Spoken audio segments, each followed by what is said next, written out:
सभी को सलाम, जय मसीह की। आज हम चर्चा करेंगे लूका अर्चित सुसमाचार उसका 12 अध्याय 4 आयत से लेके 7 आयत तक। किससे डरें? किससे डरें? मनुष्य से डरना नहीं है। डरें किससे? वो जिससे डरें जिसको अधिकार हो कि इसने बुरे काम किया है तो इसको नरक में डाल दो। इसने बुरे काम किए, इस इंसान ने इसे नरक में डाल दो। तो यहाँ पर हमें संसार में रहते हुए मनुष्य से, आदमी से, इंसान से डरना नहीं है, क्योंकि हमारा यहाँ पर स्थायी वीजा, स्थायी पीआर, स्थायी रेजिडेंशन सर्टिफिकेट यहाँ का हमें नहीं मिला है। हम कुछ सालों के लिए यहाँ पर है।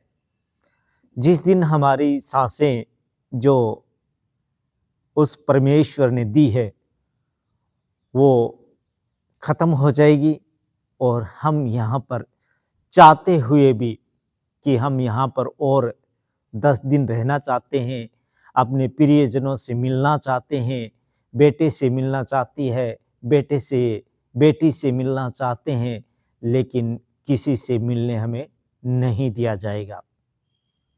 उसके बाद में तो एक फ़ोन ही होगा कि वो नहीं रहे, बस अंतिम दर्शन कर लीजिए।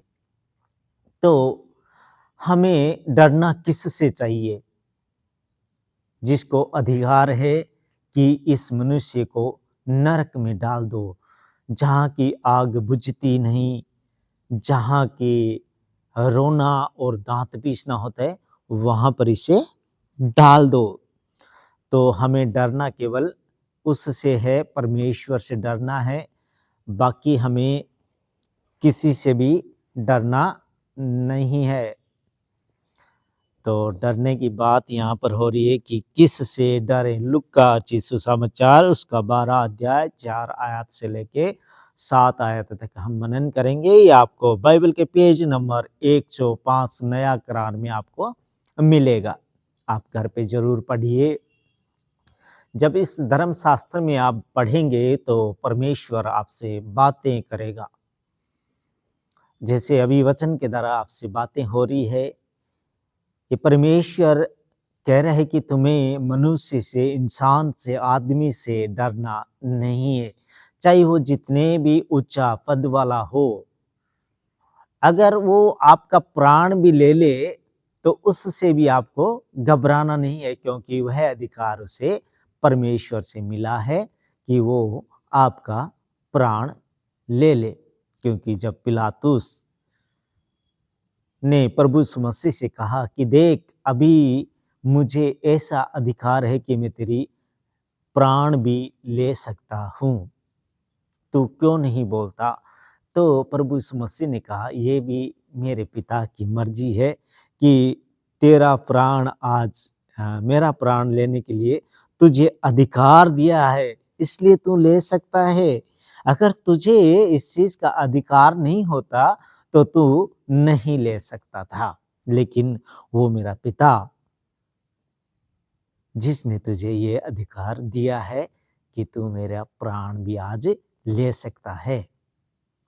तो अगर कोई मनुष्य कहे कि मैं तुझे मार दूंगा, मैं तुझे ये कर दूंगा, मैं तुझे वो कर दूंगा, तो उससे भी डरना हमें नहीं है, क्योंकि परमेश्वर ने कहा है जो संसार में अपना प्राण बचाएगा किसी भय से कि नहीं नहीं मुझे मत मारना, हाँ मैं जो कहोगे वो करूँगा। तो परमेश्वर ने कहा है कि अगर इस संसार में अगर प्राणों को बचाओगे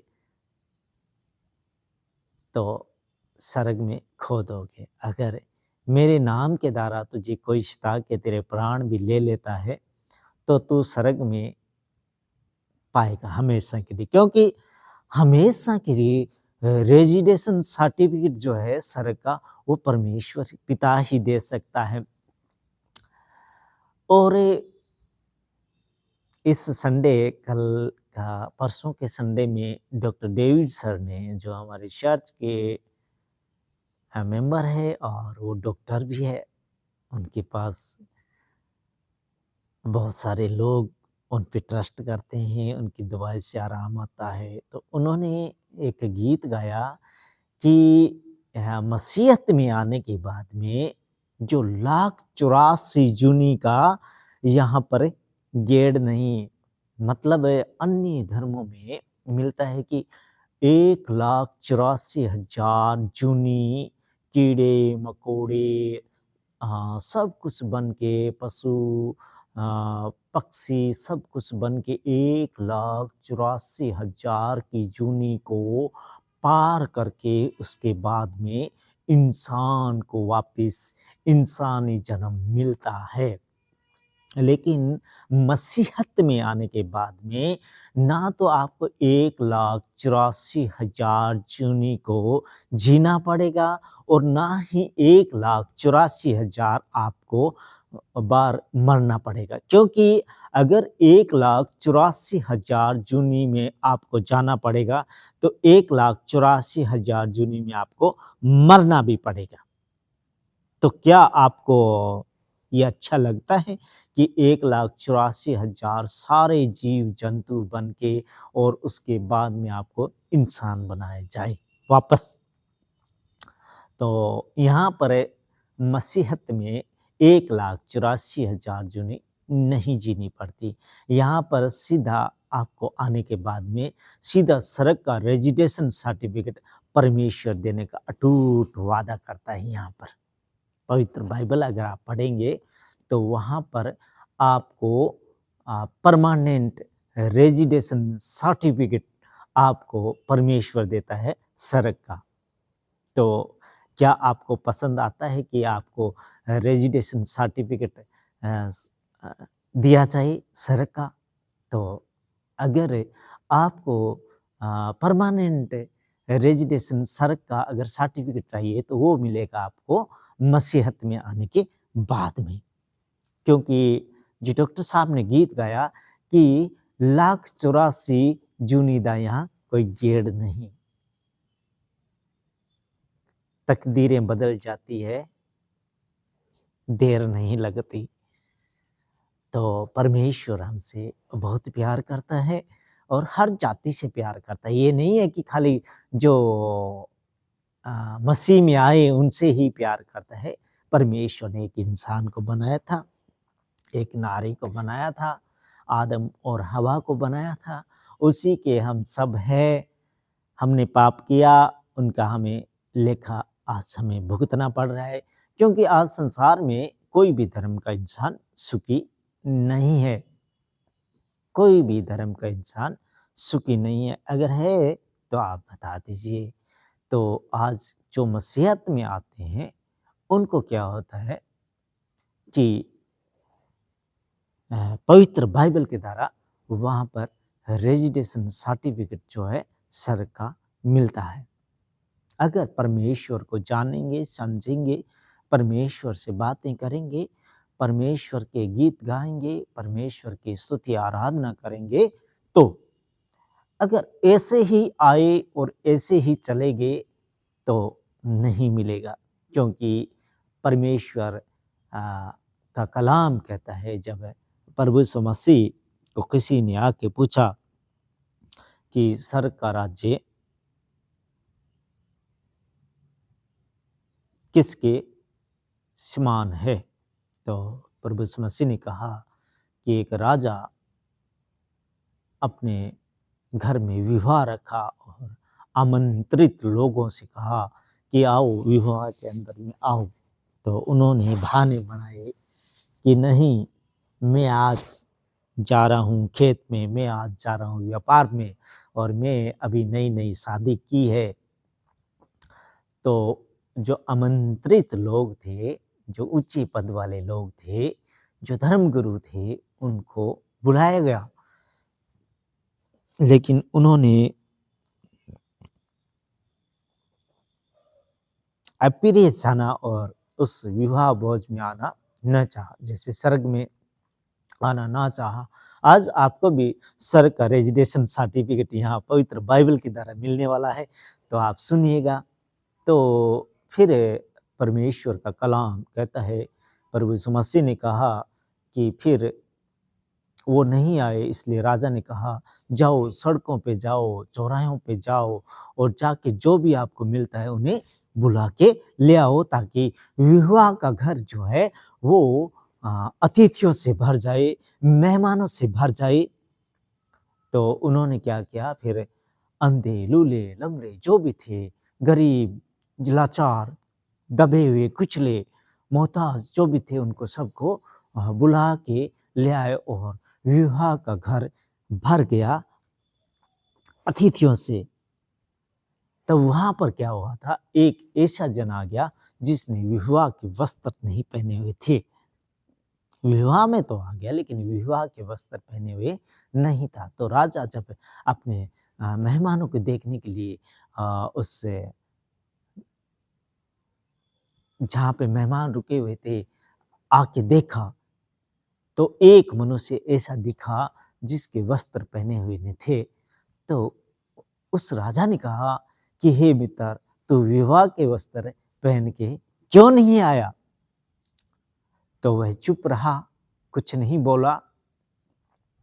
तब राजा ने कहा कि इसे पकड़ के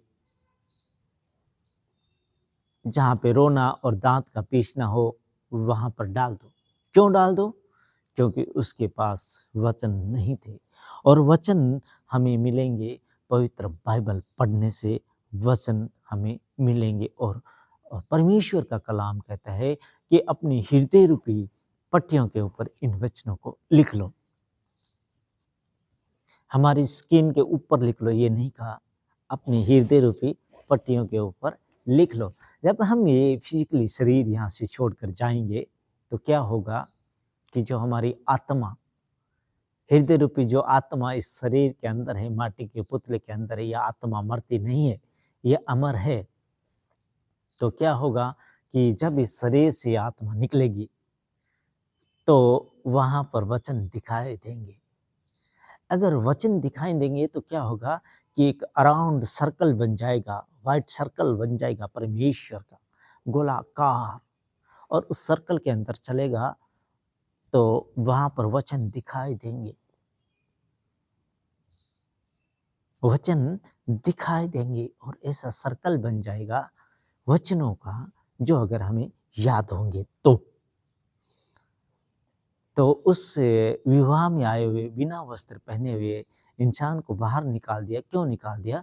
क्योंकि उसके पास वो हृदय रूपी पट्टियों के ऊपर लिखे हुए वचन नहीं थे, वो वस्त्र नहीं थे। वही वस्त्र हमें वचनों से ही मिलते हैं, और वचनों को हम अगर अंदर में याद करते हैं तो वह हमारा एक वस्त्र बन जाता है। फिर हम ऐसे ही नहीं दिखते, पुराने वस्त्रों में हम नहीं दिखते। आज मेरे जो पुराने वस्त्र थे, जैसे मैं शराब का आदी था, ये नशे पहले से, क्योंकि परमेश्वर ने इस संसार के अंदर मुझे ये नशे छोड़ने के लिए बोला, और मैं जब परमेश्वर में आया तब मुझे शराब का नशा, गुटखे का नशा, बीड़ी सिगरेट का नशा, तंबाकू का नशा, सारे नशों से मुझे मुक्ति मिली। परमेश्वर के वचन मेरे हृदय के अंदर आए, और मेरे हृदय रूपी पट्टियों पे परमेश्वर ने वचन लिखे। तो उस परमेश्वर का मैं धन्यवाद करता हूँ। आज मुझे जो भी कहे कि तू क्यों मसीहत को पहचानने लग गया या मसीहत में क्यों गया, क्योंकि मुझे एक नया जीवन मिला। अगर मैं वहीं पे पुराने वस्त्र पहने रहता तो मेरे साथ भी जब ये शरीर छोड़कर मैं चला जाता तो मुझे भी वहाँ पर डाला जाता, जहाँ की गंधक और आग और दांत का पीसना और रोना होता है, वहीं पे डाला जाता। क्योंकि मैं शराब छोड़ता नहीं, मैं गुटखा छोड़ता नहीं, मैं सिगरेट छोड़ता नहीं, मैं जर्दा छोड़ता नहीं।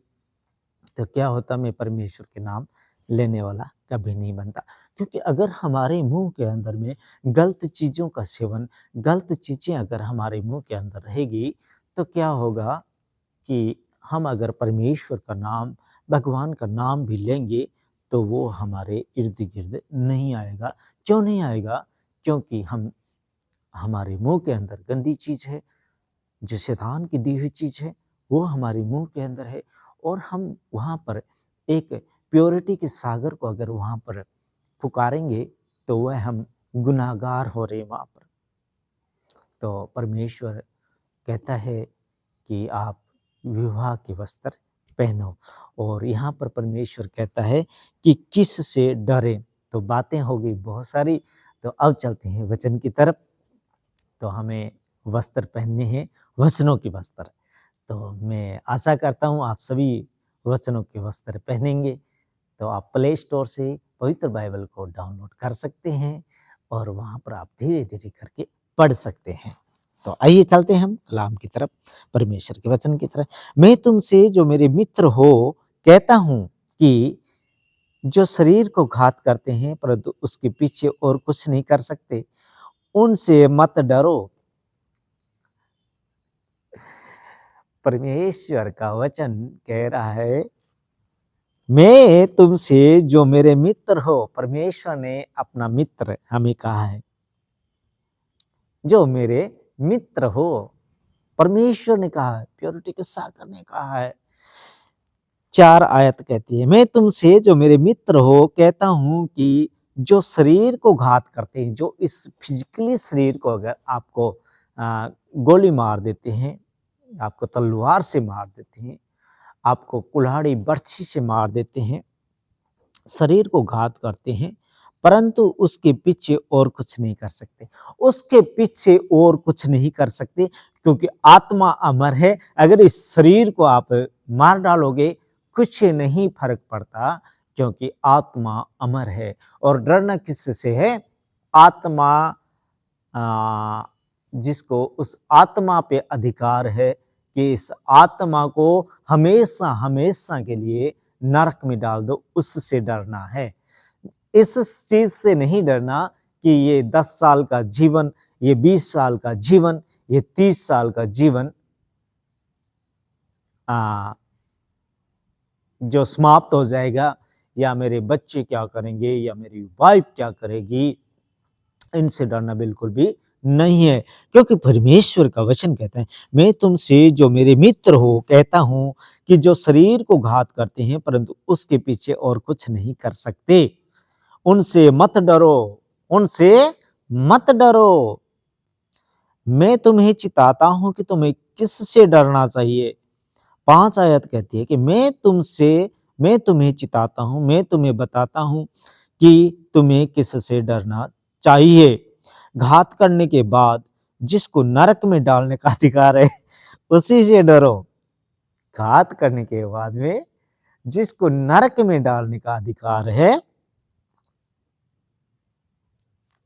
उसी से डरो। हाँ, मैं तुमसे कहता हूँ, उसी से डरो। 2 बार कहा है। घात करने के बाद जिसको नरक में डालने का अधिकार है, उसी से डरो, उसी से डरो। हाँ, मैं तुमसे कहता हूं, उसी से डरो। क्या 2 पैसे को 5 गोरियां नहीं बिकती? क्या 2 पैसे की 5 गोरियां नहीं बिकती? तो भी परमेश्वर उनमें से एक को भी नहीं भूलता, तो भी परमेश्वर उनमें से एक को भी नहीं भूलता। तुम्हारे सिर के सब बाल भी गिने हुए हैं, इसलिए डरो नहीं, तुम बहुत गोरियों से बढ़कर हो। इसलिए डरो नहीं, तुम बहुत गोरियों से बढ़कर हो। तो भी परमेश्वर उनसे एक को भी नहीं भूलता। तुम्हारे सिर के सब बाल भी गिने हुए, हमारे एक एक बाल भी गिने हुए हैं। टाइम आने से वो भी धीरे धीरे से झड़ जाते हैं, ले लिए जाते हैं, हमारे से वापस ले लिए जाते हैं। ये सर के बाल भी गिने हुए हैं। जब टाइम आती है एक एक करके वापस ले लिए जाते हैं। क्यों ले लिए जाते हैं? क्योंकि उसके दिए हुए हैं। परमेश्वर के दिए हुए हैं भाई, वो ले लेगा, नहीं छोड़ेगा। अब हम यहाँ पर करते हैं क्या कि ले लिए गए, उसके बाद में हम क्या करते हैं, यहाँ पर सर्जरी करवाते हैं। सर्जरी के द्वारा फिर से उन बालों को हम वहाँ पर लगवाते हैं।